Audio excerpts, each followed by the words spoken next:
Welcome back to my channel. For today's video, gagawa tayo ng craft paper flowers and leaves. Pwede siyang pang backdrop, centerpiece, or decoration sa kahit anong okasyon.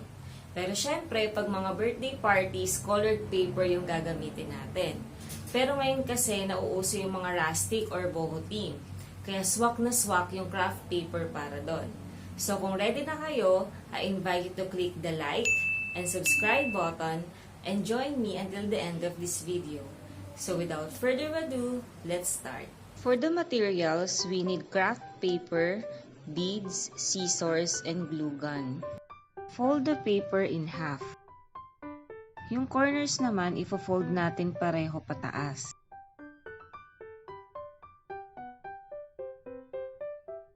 Then fold and pop out fold lang natin. Yung pointed part niya, ipo-fold natin pababa.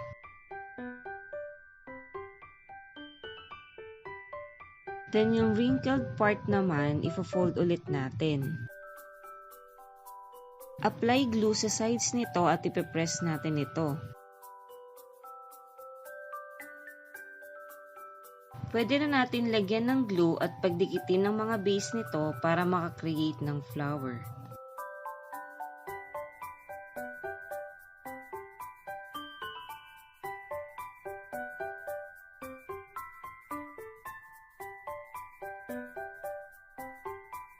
Para sa center, naglagay ako ng bead para magkaroon ng accent ang ating flower.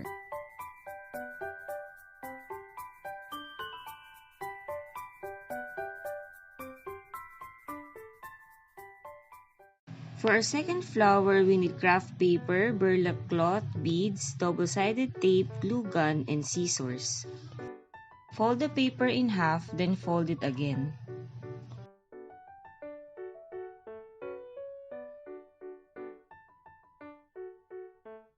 Draw lang tayo ng curved line, then cut natin ito.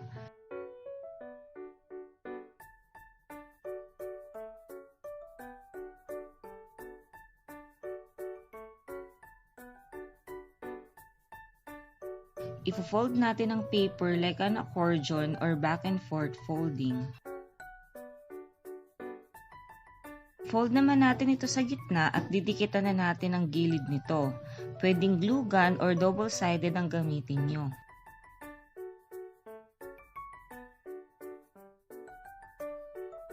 Gawa tayo ng 5 pieces nito na magsiserve as flower petals natin.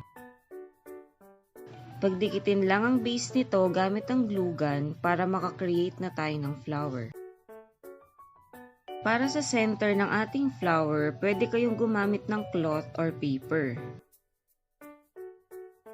Lagyan natin ng beads para mas eleganting tignan. Pwede natin itong ihang or pwede din na direkta itong idikit sa wall para maging backdrop. For our boho palm leaf, we need craft paper, wooden stick or dowel, scissors, and glue gun. Katulad lang ito ng ginawa natin sa ating second video. May iba lang ito sa pagtupi natin. Magsisimula tayo sa gitna, then ifo-fold natin ito back and forth. Once natapos na tayo sa isang side, yung other half naman ang ifo-fold natin.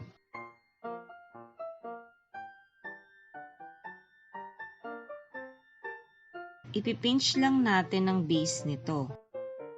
Kung gusto nyo ng tip edges sa inyong leaf, mag-cut tayo ng puwang sa pagitan ng folds, then cut a triangular shape.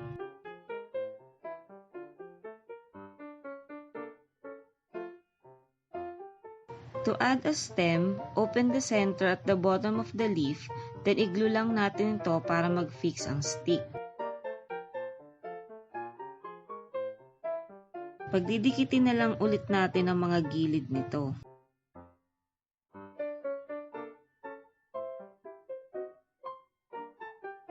Wrap natin ng tape or paper sa ilalim para i-hold ang ating palm leaf at stick.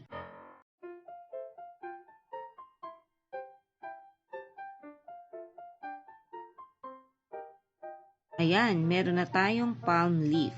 Pwede itong centerpiece or decoration sa inyong room. Hope you learned something new today and samahan niyo ako sa mga susunod pa nating DIY videos Just click the notification bell para updated kayo sa mga bago kong uploads. Thank you for watching and see you on my next vlog.